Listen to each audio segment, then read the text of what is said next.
السلام عليكم ورحمة الله وبركاته. إن الحمد لله نحمده ونستعينه ونستغفره ونعوذ بالله من شرور أنفسنا ومن سيئات أعمالنا. من يهده الله فلا مضل له ومن يضلل فلا هادي له. أشهد أن لا إله إلا الله وحده لا شريك له وأشهد أن محمدا عبده ورسوله لا نبي بعده. اللهم صل وسلم وبارك على هذا النبي الكريم وعلى آله وأصحابه ومن تبعه ومن والاه. قال الله تعالى في القرآن الكريم: أعوذ بالله من الشيطان الرجيم. يا أيها الذين آمنوا اتقوا الله حق تقاته ولا تموتن إلا وأنتم مسلمون. وقال تعالى أيضا: ولنبلونكم بشيء من الخوف والجوع ونقص من الأموال والأنفس والثمرات وبشر الصابرين الذين إذا أصابتهم مصيبة قالوا إنا لله وإنا إليه راجعون. وقال رسول الله صلى الله عليه وسلم: فعليكم بسنتي وسنة الخلفاء الراشدين المهديين عضوا عليها بالنواجذ. أو كما قال صلى الله عليه وسلم: عليكم بالجماعة وإياكم والفرقة فإن الشيطان الواحد وهو من الاثنين أبعد. فمن أراد بحبحة الجنة فليلزم الجماعة. Alhamdulillah, kita bersyukur pada Allah bahwa hari ini kita diberikan kekuatan lahir batin oleh Allah Subhanahu wa taala untuk tetap istiqamah di dalam mengibadati Allah Subhanahu wa taala dengan adanya nikmat dari Allah Subhanahu wa taala berupa iman, Islam dan ihsan. Serta banyak sekali nikmat Allah Subhanahu wa taala yang bila kita mencoba menghitungnya tidak akan sanggup menghitung nikmat Allah itu. Fa in ta'uddu nikmatallahi la tuhsuha innal insana la zalumun kaffar. Apabila kalian ingin mencoba menghitung-hitung nikmat Allah, tidak akan sanggup menjangkaunya, tidak akan sanggup menghitung-hitungnya. Sungguhnya manusia benar-benar dalam keadaan menzalimi diri, dalam keadaan berbuat kezaliman, lagi ingkar akan nikmat Allah itu. Semoga kita termasuk hamba-hamba Allah yang mensyukuri nikmat Allah dengan sebenar-benar syukur kepadanya. Amin. Salawat serta salam semoga Allah limpahkan atas Nabi Muhammad SAW dan orang-orang yang senantiasa ittiba' li sunnatihi ila yaumiddin. Selanjutnya, selaku ta'zim kami kepada hadirin, maka kami sampaikan yang pertama, yang kami hormati Naibul Imam Jakarta Barat dan Tengah atau Jakarta Barat dan Pusat, Bapak Syarih Abu Salim. Yang kedua, pada yang kami hormati segenap pengurus DKM Masjid Al-Amanah atau yang mewakili pada hari ini. Yang ketiga, kepada akhinal kiram al-ustadz Mukhlisin LC Insya Allah ini menjelang magister ya Ustaz ya. Kita doakan semoga Allah SWT mudahkan segala urusan beliau. Jazakallahu khairan Ustaz atas kehadirannya, nyambangi atau mengunjungi majelis yang baru setelah 2 tahun kurang lebih ini 2 kali. Pertama yaitu di Joglo, kali ini Ustaz adalah kali yang kedua. Kami walaupun yang kedua tetap selalu menyatakan sangat gembira dengan berkumpulnya, hadirnya para ikhwan. Maka yang keempat, kami haturkan kepada para ikhwan semua rasa hormat dan ta'zim kami setinggi-tingginya pada ikhwan dan akhwat semua. Karena dari sini jalinan ukhuwah Islamiyah itu Allah Subhanahu wa taala melihatnya. Dan semoga dengan ini Allah ringankan ujian ini bagi kita semua, karena kita semakin mendekatkan diri kepada Allah Subhanahu wa taala. Para ikhwan dan akhwat rahimakumullah, kami mengambil katakanlah subtema pada hari ini terkait dengan tema sentral taklim, bahwa musibah semuanya telah ada di dalam kitab Allah Subhanahu wa taala, telah ada di dalam ketentuan dan catatan Allah Subhanahu wa taala. Maka marilah kita para ikhwan dan akhwat husnudzon, berbaik sangkalah kita dengan semua kejadian, semua musibah yang menimpa dalam kehidupan ini, yang semua nanti akibatnya wal aqibatu lil muttaqin, segala akibat yang baik, segala ekses ataupun segala manfaat yang baik, hikmah yang baik di balik musibah ini semuanya Allah Subhanahu wa taala yang sudah menentukannya. Bersabar atas musibah adalah merupakan salah satu hal yang urgen dan mendasar untuk kita tanamkan dalam jiwa setiap orang-orang yang beriman. Para ikhwan dan akhwat rahimakumullah,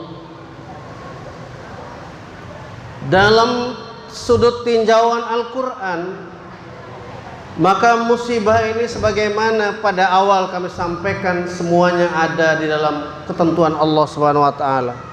Maka mari kita cermati ayat demi ayat yang menuntun perjalanan hidup kita dan keimanan kita, ketakwaan kita, dan menuntun pula kita untuk senantiasa istiqamah. Jangan sampai kita bergeser sedikit pun perasaan, pikiran dan langkah kita ini dari ibadah pada Allah Subhanahu wa taala. Yang pertama dalam surat Al-Hadid surat 57 ayat yang ke-22. Allah Subhanahu wa taala berfirman, a'udzubillahi minasyaitonir rajim. Ma asaba min musibatin fil ardi wala fi anfusikum illa fi kitabim min qabli an nabra'aha. Inna dzalika 'ala Allah yasir.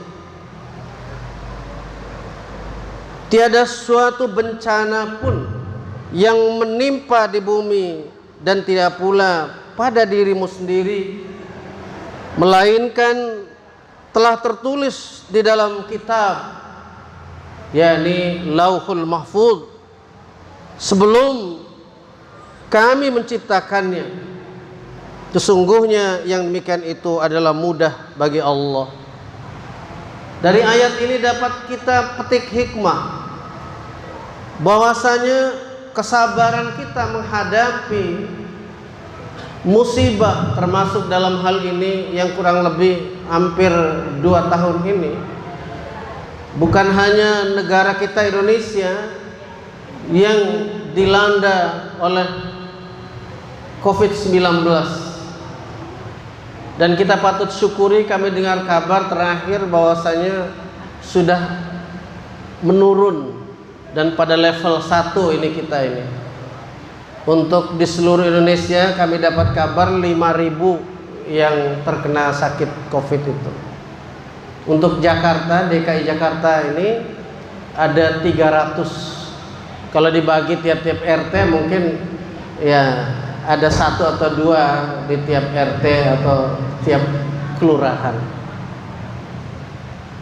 Dibanding dengan pada awal-awal tahun kemarin itu, subhanallah, begitu dahsyat goncangannya, termasuk menggoncangkan jiwa manusia, juga menggoncangkan tentu celengan ya, maksudnya tabungan, karena semakin hari kaitannya dengan ekonomi yang tentu terimbas akibat dari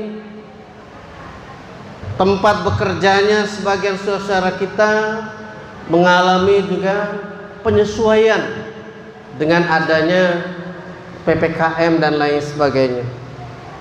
Tapi alhamdulillah kita semuanya dijaga, dipelihara oleh Allah Subhanahu wa taala. Yang sakit sudah disembuhkan Allah Subhanahu wa taala, dan yang tentunya kembali pada Allah Subhanahu wa taala kita doakan semoga Allah Subhanahu wa taala mengampuni seluruh kesalahan dan dosanya, dan Allah memberikan pahala yang sebaik-baik pahala di sisinya. Amin ya rabbal alamin. Para ikhwan dan akhwat rahimakumullah, kemudian musibah ini tidak terjadi sendirinya, tentu semuanya atas izin Allah Subhanahu wa taala. Maka hal ini terdapat dalam Al-Qur'an surat At-Taghabun ayat 11. A'udzubillahi minasyaitonir rajim. Ma asaba min musibatin illa biiznillah. Wa may yu'min billahi yahdi qalbah. Wallahu bikulli syai'in alim.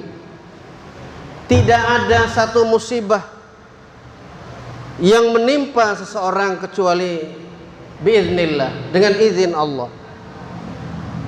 Dan barang siapa yang beriman kepada Allah, niscaya dia akan memberikan petunjuk kepada hatinya, dan Allah Maha mengetahui segala sesuatu. Hal kedua yang menjadi hikmah di balik ini, Allah memberikan petunjuk bagi orang yang mengimani Allah Subhanahu wa taala sementara dia diuji Allah Subhanahu wa taala.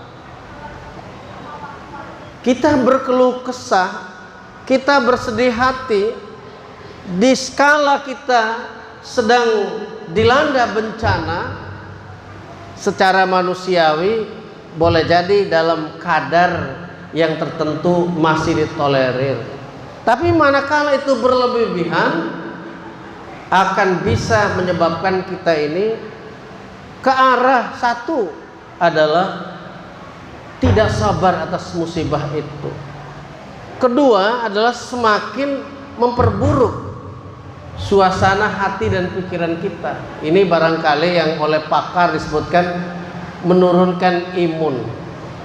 Kalau kami bilang dengan dua hal ini menurunkan kualitas iman dan imun sekaligus. Maka bagaimana jawabannya? Walau tidak dalam konteks gembira sekali, tetapi kita minimal dalam keadaan tenang. Dalam keadaan kita, memang dalam keadaan sakit mana ada orang gembira para ikhwan akhwat ya.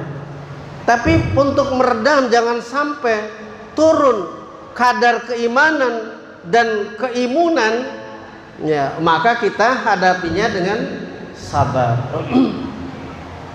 Dalam sebuah hadis qudsi kami ingat satu riwayat, man lam yasbir ala bala'i wa lam yarda ala qada'i walam yashkur ala na'ma'i falyakhruj min tahtis sama'i wal yatlub rabban siwaya. Ada juga mungkin dari segi bahasa Ustaz ya, dalam sudut mantik, dalam sudut lughawi, kami dengar dulu ayah kami mengatakan, beliau juga pengamat bahasa Arab, wal yatlub rabban siwai. Apa benar ya Ustaz Mukhlisin? Ya. Jadi siwaya bisa diganti siwai demi meluruskan sisi puitisasinya.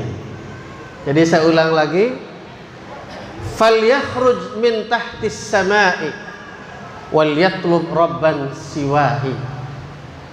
Mudah-mudahan ini pertanggungjawaban bahasanya ini bisa ya. Ya. Walaupun saya tidak A banget ya bahasanya ya. Para ikhwan akhwat ya. Para ikhwan, apa arti daripada hadis qudsi tadi? Barang siapa yang tidak sabar menghadapi bencana dari aku, kata Allah, malam yasbir ala bala'i. Kemudian yang kedua, walam yarda ala qada'i, tidak ridha atas ketentuan-ketentuan aku. Walam yashkur ala na'ma'i, dan tidak bersyukur atas nikmat-nikmat aku. Falyakhruj min tahtis sama'i, maka hendaklah dia keluar dari kolong langit aku, kata Allah. Wal yatlub rabban siwa'i, dan hendaklah dia cari Tuhan yang lain selain aku. Padahal memang sudah banyak orang yang sebelumnya sudah memang mencari Tuhan selain Allah. Jangan sampai orang yang sudah meyakini bahwa bertuhankan Allah Subhanahu wa taala, jangan sampai terkena dalam tanda petik diusir dari kolong langit Allah, kemudian suruh cari Tuhan selain Allah. Aduhai, betapa hinanya manusia nanti di hadapan Allah Subhanahu wa taala, para ikhwan. Tidak menempuh ketaatan dengan Allah dan Rasulnya di dunia ini, lalu mencari-cari orang-orang yang dalam hal ini memberikan nasihat agama Islam selain daripada apa yang Allah turunkan dari kitab Allah Al-Quran dan sunnah Rasulullah SAW. Kita tengok di dalam Al-Quran surat Al-Ahzab, dimulai pada ayat 66, bagaimana orang-orang yang tidak sabar dengan aturan Allah di muka bumi ini, terutama aturan di dalam jalankan syariat Allah SWT, agar jangan sampai banyak melanda kita ini musibah-musibah, bencana-bencana. Ikuti apa arahan Allah dan contoh Rasulullah SAW yang harus kita jalankan, jangan yang lainnya. Jangan sampai seperti jeritan orang-orang yang sudah sesat jalan di muka bumi ini, para hamba Allah sekalian, ikhwan akhwat rahimakumullah. Bagaimana dalam Al-Quran itu? A'udzubillahi minasyaitonir rajim. Yauma tuqallabu wujuhuhum finnar, pada hari nanti ketika wajah-wajah mereka itu dibolak-balikkan oleh Allah dalam neraka jahanam. Yaquluna, lalu mereka orang-orang itu berkata, merintih kepada Allah Rabbnya, ya laitana ata'na Allah wa ata'na Rasulah. Aduhai, kenapa saya dulu tidak mau taat kepada Allah, tidak mau taat kepada Rasulnya. Ini rintihannya pada satu ayat itu. Wa qalu inna ata'na sadatana wa kubara'ana fa adalluna as-sabila, dan mereka berkata, jadi Allah Subhanahu wa taala menggunakan fi'il madhi dalam hal ini. Sudah lampau bagi Allah inginnya kita juga karena sudah lampau dan ada di Al-Quran, faham ini.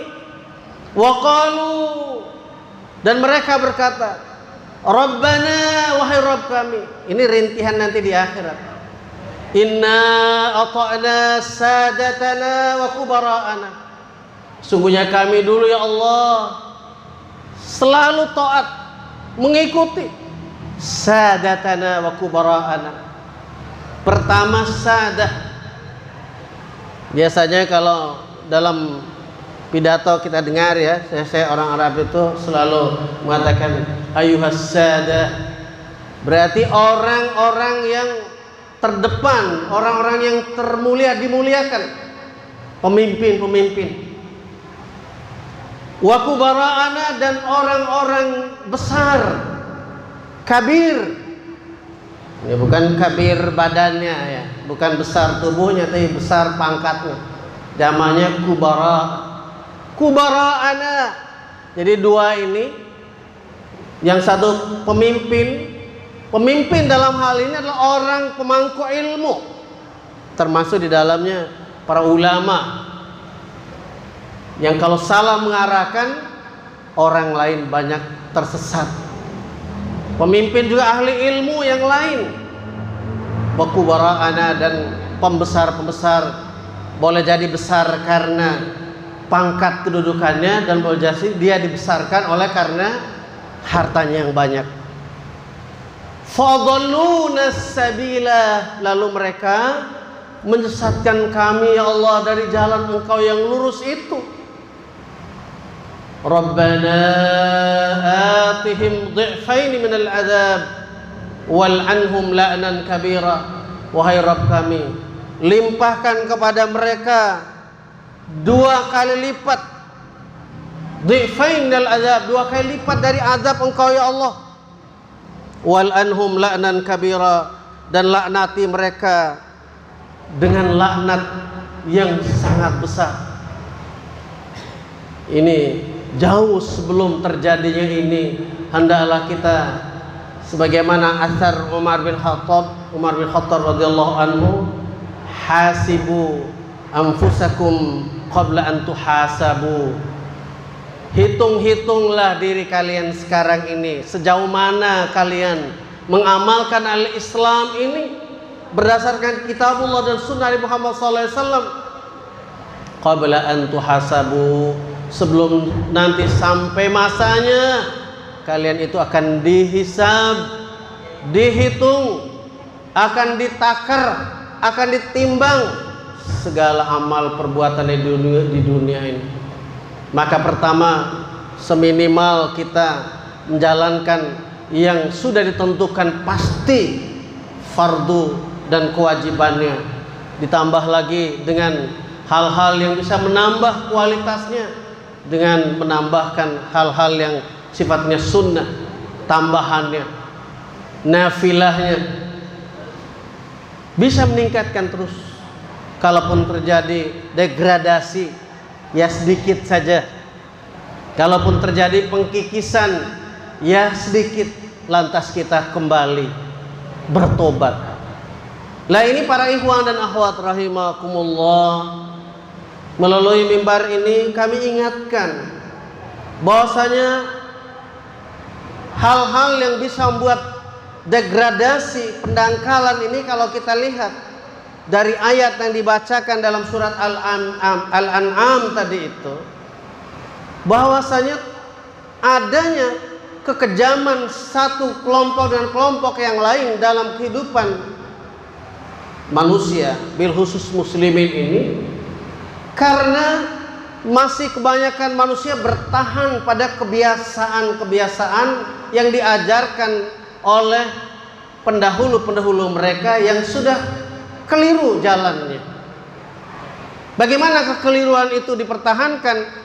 Yaitu sudah merasa tenang, seakan-akan tenang dalam kehidupan yang berpecah belah.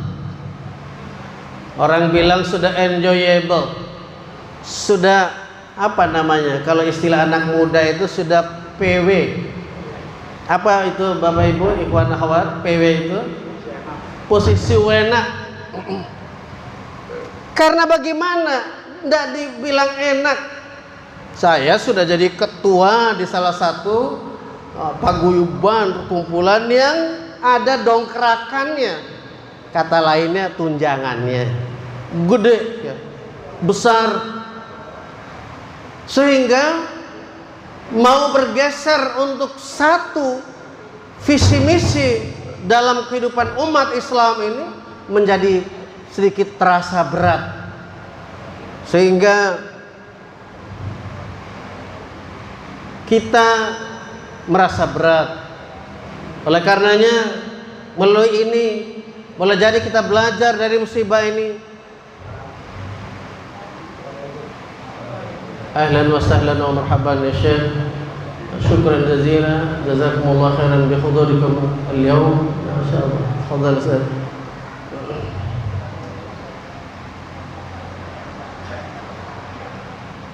Jadi kita harus kembali kepada hikmah Rasulullah SAW yang mengajarkan kita ini untuk hidup berjamaah dan menjauhi hidup yang berpecah belah.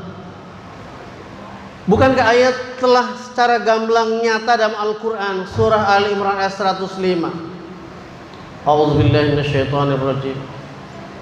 Wa la takunu kalladzina tafarraqu wa ikhtalafu min ba'di ma ja'ahumul bayyinat wa ulaika lahum 'adzabun 'adzim.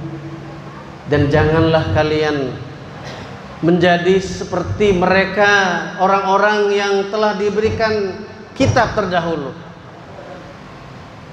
Mereka itu selalu punya dua hal yang Allah sudah camkan di Al-Quran.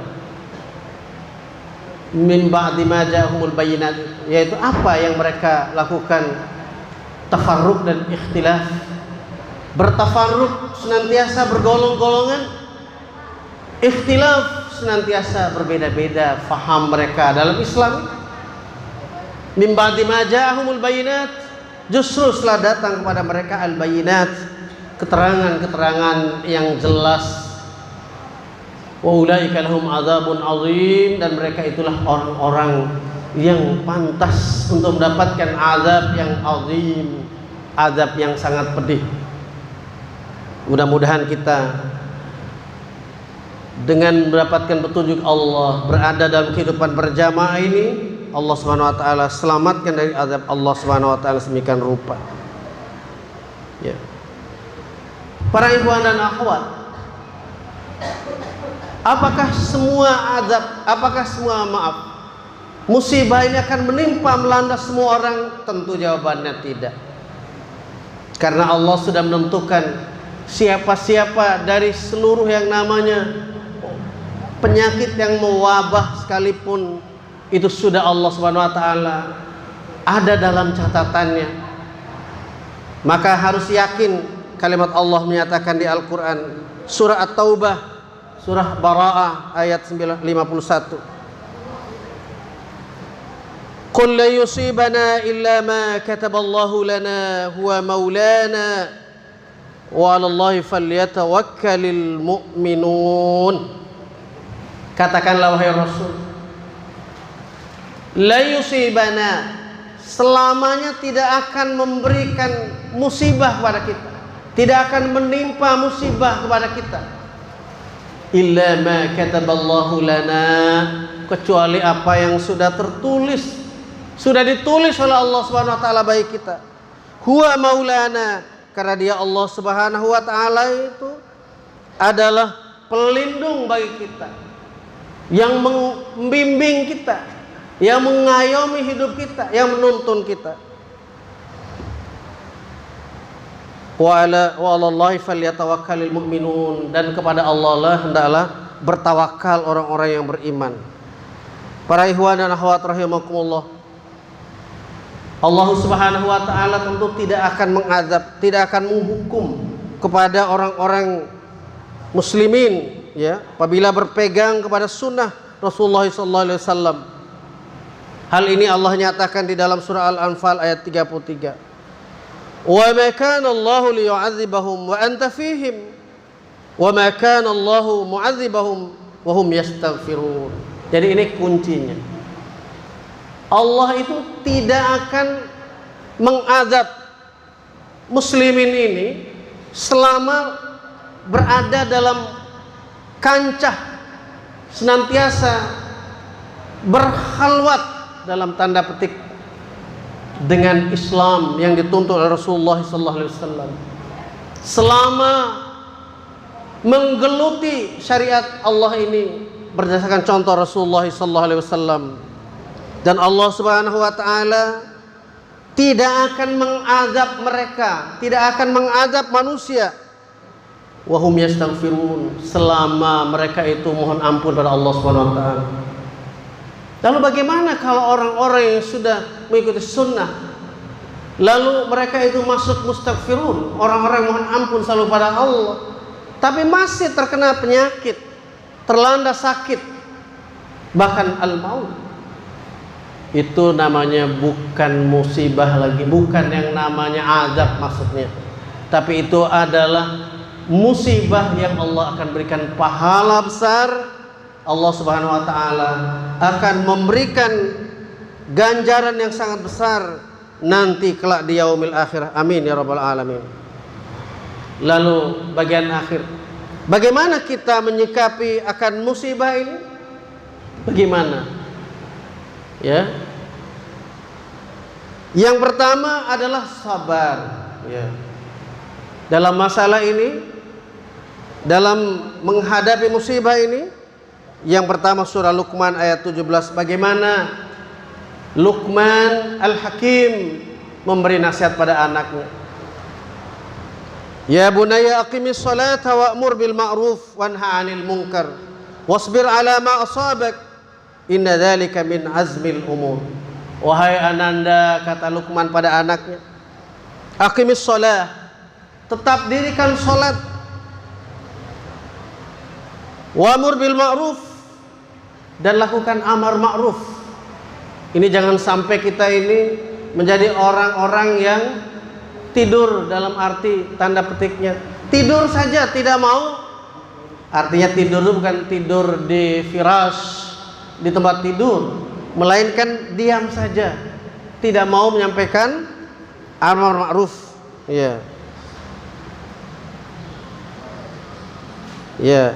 Ya bunayya aqimis sholata wa'mur bil ma'ruf wanha 'anil munkar. Dan langkah kedua adalah nahi mungkar, mencegah dari perbuatan mungkar. Wasbir 'ala ma asabak, hendaklah kamu bersabar atas hal yang menimpa. Ya, sabar. Inna dzalika min azmil umur, karena hal demikian itu adalah merupakan sebesar-besar umur, sebesar-besar urusan di dalam kehidupan ini yang Allah Subhanahu wa taala, sebesar-besar dari kewajiban yang Allah Subhanahu wa taala wajibkan pada kita. Yang kedua, dari musibah ini hendaklah kita senantiasa mencintai Allah Subhanahu wa taala dengan mengikuti teladan Rasulullah sallallahu alaihi wasallam. Ayat ini akan kami bacakan. Sabab nuzulnya ini, orang-orang ahli kitab dulu selalu memisahkan antara Allah dan Rasulnya.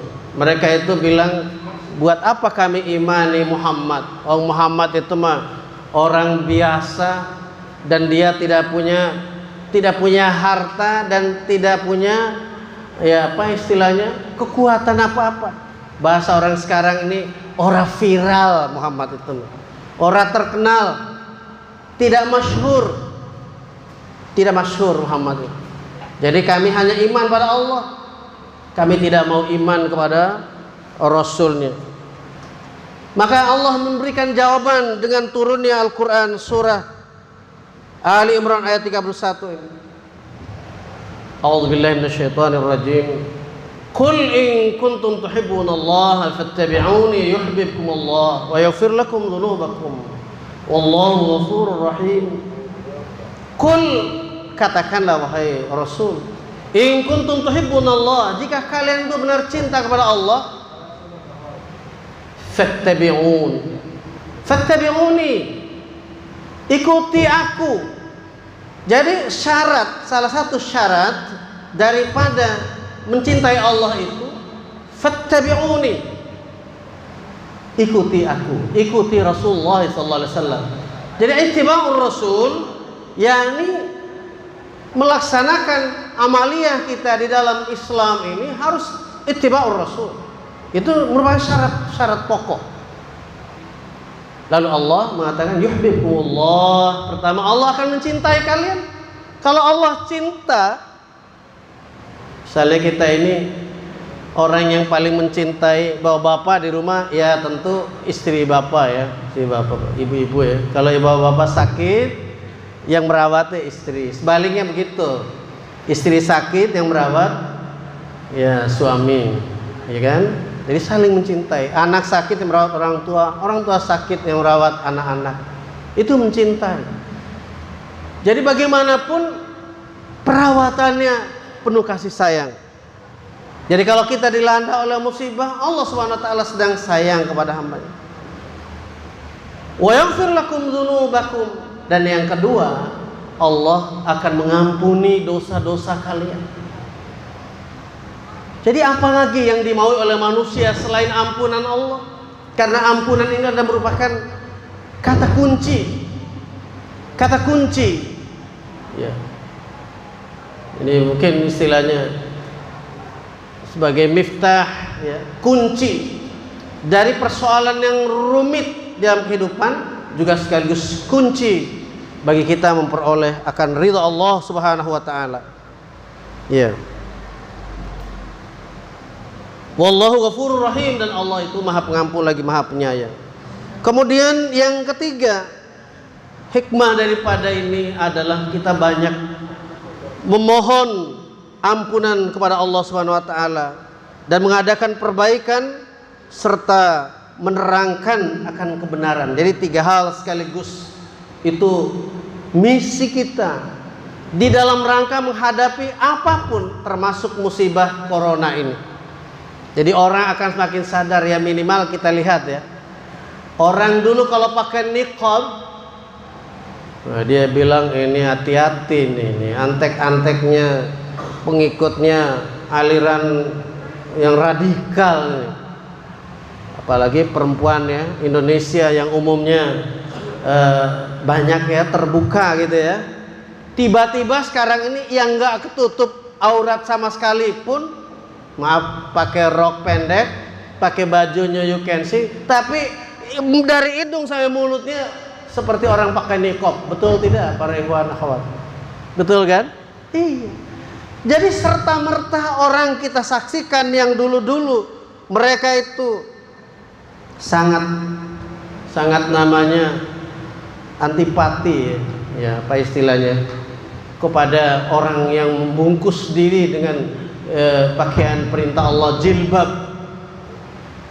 Tiba-tiba mereka kita saksikan, walaupun tidak ada dukungan secara dalam hati mungkin, tapi nahnu nahkumu bidzawahir, Allah yahkumu bis-sarair. Kita hanya melihat dari zahirnya saja, Allah yang tahu bagaimana hati mereka secara syar'inya ya, di dalam hati mereka itu seperti apa. Tapi ini merupakan Allah tampakkan bagaimana sepak terjang yang ibu-ibu tadi susah payah berdakwah, sekarang tidak susah payah. Di balik itu orang dengan sadar untuk menjaga, lalu juga menjaga jarak. Yang tadinya orang lelaki perempuan tidak jaga jarak, ya sekarang ya tidak selalu jaga jarak. Jangankan dengan perempuan, sama lelaki pun jaga jarak. Kita ambil hikmahnya. Cuman jangan keterusan jaga jarak salat ya. Sawu suhufakum fa inna taswiyatus sufuf min iqamatis shalah. Tetap kita jangan jaga jarak. Ini jangan tersinggung ya, saudara-saudaraku yang buat bijakan ini, supaya ini jangan kita berlarut-larut terus saja ya. Tidak ada maksudnya untuk memprovokasi ya, untuk manas-manasi, tidak. Tapi ini alhamdulillah biiznillah sudah level 1 dan kita berada dalam keadaan yang sudah jauh ya dari huru-hara dulu, dan ini aman insyaallah ya. Ya, orang-orang yang nikah pun ya dulu sampai mau nyendok nasi aja di prasmanan kasih dulu bungkusan tangannya. Ada lagi lebih ekstrim lagi. Jangan nyendokin Pak, sudah ada juru sendoknya. Jadi pengen malu, sudah pengen nyendok, jadi stop. Ada bagian nyendokin sih. Akhirnya yang kepengen ngambil banyak jadi nahan diri ya Naib ya. Subhanallah. Ya Ustaz ya. Tapi memang itu aturannya kita ikuti saja. Sekarang insya Allah sudah nggak pakai. Ya protokol ada, tetapi ya jangan terlalu istilahnya kita sampai mempersulit diri lah, ya kan? Kita tetap berada dalam protokol kesehatan. Dan memang kalau bicara tentang cuci tangan, orang-orang beriman itu bukan hanya cuci tangan, saya bilang dari bunbunannya hingga ujung jempolnya itu cuci semua. Perhatikan orang wudhu muslim itu 5 kali sehari semalam berwudhu, mulai dari dia cuci tangan ya, hingga membasuh muka, hingga mencuci tangan lagi sampai siku, hingga mengusap kepala, hingga mencuci qadamain, semuanya itu bersih. Jadi soal ilmu ya boleh dikatakan ya kita bukan sombong. Tidak usah diajar terlalu banyak kita soal cuci mencuci. Insya Allah tohara sudah bab pertama dalam fikih, Bulughul Maram bab pertama sudah lewat semua nih para ikhwan. Bukan lewat nggak bisa, memang sudah dilewatin. Iya.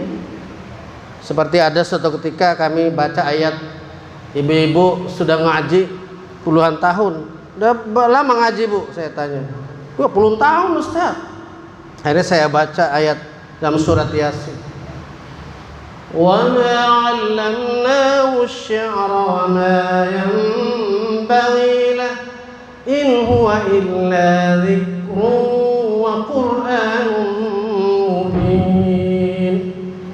Waduh, ini mereka itu Allah ngomongnya banyak ya. Kencang suara ibu-ibu. Nah, ibu-ibu tadi bilang puluhan tahun ngaji. Ini ada di surat Yasin. Tolong salah satu ibu artinya apa tadi ayat tadi? Lewat Ustaz. Lewat apa maksudnya? Lewat itu artinya nggak tahu rupanya. Tapi kalau akhwat jangan coba nanya. Ya, sudah tahu semua. Tapi bukan berarti jangan tanya. Bukan jangan tanya itu nggak boleh nanya. Jangan tanya artinya sudah ngerti itu artinya. Jelas ayatnya melarang yang namanya syair-syair, musik-musik, tapi cinta banget sama syair-syair dan musik-musik. Bahkan ada dakwah nada dan dakwah dikagumi. Kalau yang kaji Al-Quran, ta'lim rutin, itu jarang dihadiri orang. Bahkan sudah 3 shaf salat subuh dipanggil sama ustadz, terus aja jalan. Bukan lagi protokol yang manggil ustadz. Jadi pengen malu ustadz panggil jamaah untuk ikut kajian tafsir, ya kan? Tapi ini biarlah kita bersabar. Semua itu ada hitungan dari sisi Allah Subhanahu wa taala. Kemudian para ikhwan dan akhwat rahimakumullah. Ya. Terakhir surah Al-Baqarah ayat 160. Berapa menit lagi? 5 menit ya? Ini pas waktunya kayaknya. Insyaallah ya. Iya. A'udzubillahi minasyaitonirrajim. Al-Baqarah 160. Illal ladzina tabu wa aslahu wa bayyanu faulaika atubu 'alaihim wa ana at-tawwabur rahim. Jadi orang-orang yang dipelihara Allah Subhanahu wa taala, dibebaskan dari segala macam fitnah hidup itu, Allah perkecualikan dengan kalimat illa. Surah Al-Baqarah 160. Kecuali mereka yang telah taubat. Tobat dulu, tobat dari kehidupan firqah ilal jamaah. Bukankah hadis Rasulullah mengatakan al-jama'atu rahmah wal furqatu adzab? Berjamaah itulah yang rahmah, furqah itu adzab. Berjamaah itu yang rahmah, furqah adzab. Ada orang yang bilang, saya baca dalam teks literatur Arab, bahasa Arab sedikit ya, enggak menguasai literatur saya, maaf ya ngomongnya, bahwa al-ikhtilafu ummati rahmah, ikhtilaf ummah itu rahmah, kata mereka. Harus dimaknakan, didudukan dalam maqamnya. Ikhtilafu syar'ika atau ikhtilaful lughah atau ikhtilafu alwan. Dalam Al-Qur'an yang dibolehkan Allah Subhanahu wa taala dalam Al-Qur'an, yakni dalam suratul Rum ayat 22. Ya kan? Ayat 22 surat Ar-Rum. Itu ikhtilaf yang dibolehkan dan ini sunnatullah terjadi. Wa min ayatihi khalqus samawati wal ardi wa ikhtilafu alsinatikum wa alwanikum inna fi dzalika laayatin lil alamin. Dari sebagian tanda kekuasaan Allah di muka bumi ini, Allah ciptakan langit dan bumi. Wa ikhtilafu alsinatikum wa alwanikum. Yang boleh ikhtilaf itu alsinatikum, bahasa kalian, wa alwanikum, dan warna kulit kalian saja yang boleh berbeda. Tidak boleh berubah, berbeda syariat tidak boleh. Inna fi dzalika laayatil lil alamin. Sungguhnya pada yang demikian itu terdapat tanda kebesaran Allah bagi orang-orang yang memahaminya. Jadi itu para ikhwan akhwat rahimakumullah. Jadi tidak boleh kita mengambil inisiatif sendiri mengatakan ikhtilafu ummati, itu artinya yang berbeda umat Nabi ini dari segi bahasa dan warna kulit, bukan ikhtilafu syar'i. Ya, laisa fi ikhtilafi syar'i, bukan ikhtilaf dalam segi syariah, beda bahasa. Karena kita ini umat Rasulullah SAW bukan seperti umat Nabi Musa, khususan di Bani Israel, pada Bani Israel saja, tapi ini wa ma arsalnaka illa kafatan linnas basyira wa nadhira wa in min ummatin illa khala fiha nadhir. Itu seluruh manusia. Kemudian yang kedua, Allah menyatakan bahwasanya mengadakan perbaikan. Kalau dulu kita sudah senantiasa kita mendakwahkan, ya dulu kami pernah yang namanya dakwah itu ketika bahas surah Ali Imran ayat 103 itu rupanya kami fahami dulu berjamaah itu ya tingkat RW, tingkat kelurahan gitu. Bergabung semua guyup. Asal guyup itu udah bener dah. Padahal ternyata Allah Subhanahu wa taala itu lebih dari itu, bahwa berjamaah itu seluruh muslimin ini berada dalam satu khilafatan ala minhajin nubuwah. Ya fi akhir zaman takunu khilafatan ala minhajin nubuwah. Kamu nanti akan jumpai yang namanya khilafatan ala minhajin nubuwah. Khilafah yang mengikuti jejak metodologi manhaj dari kenabian. Jadi bukan manhaj yang dibuat-buat. Bukan al-politikiyah, bukan. Bukan ad-demokratiyah, bukan. Tetapi khilafatan ala minhajin nubuwah. Itu yang menyatu padukan umat itu di akhir zaman. Perbaiki. Kalau dulu kita dakwah yang salah, perbaiki. Kemudian yang terakhir adalah yang ketiga, yaitu orang-orang yang menerangkan. Jadi diterangkan ayat Allah ini tanggung jawab kita. Jadi hikmah dari ini kita bisa menerangkan yang namanya masalah bab musibah. Jangan dari bulan ke bulan, dari tahun ke tahun, ya satu surat, dua surat itu diulang-ulang, dihafalin sampai hafal betul. Tapi isinya ya jauh dari pengupasan. Nah ini kita, alhamdulillah ini ada hikmahnya, bahwa dengan adanya musibah ini salah satu tema kita adalah bagaimana hikmah di balik musibah corona. Di balik musibah corona. Ya. Tapi jangan dibikin bahasa-bahasa. Ini sudah ada nih corona dari dulu tulisannya corona. Corona ini bukan bahasa Arab, tapi bahasa Ajam. Jadi jangan dibawa-bawa ke tulisan kita. Corona ini bukan bahasa Arab, bahasa Ajam. Jadi demikianlah para ikhwan akhwat rahimakumullah. Yang terakhir, wa ana tawwabur rahim, dan akulah Allah at-tawwabur rahim. Ini sifat Allah, maha penerima taubat dan maha kasih sayang pada hambanya. Hadanallahu iyyakum ajma'in. Usikum wa nafsi taqwallah. Al-'afwa minkum. Wassalamu alaikum warahmatullahi wabarakatuh.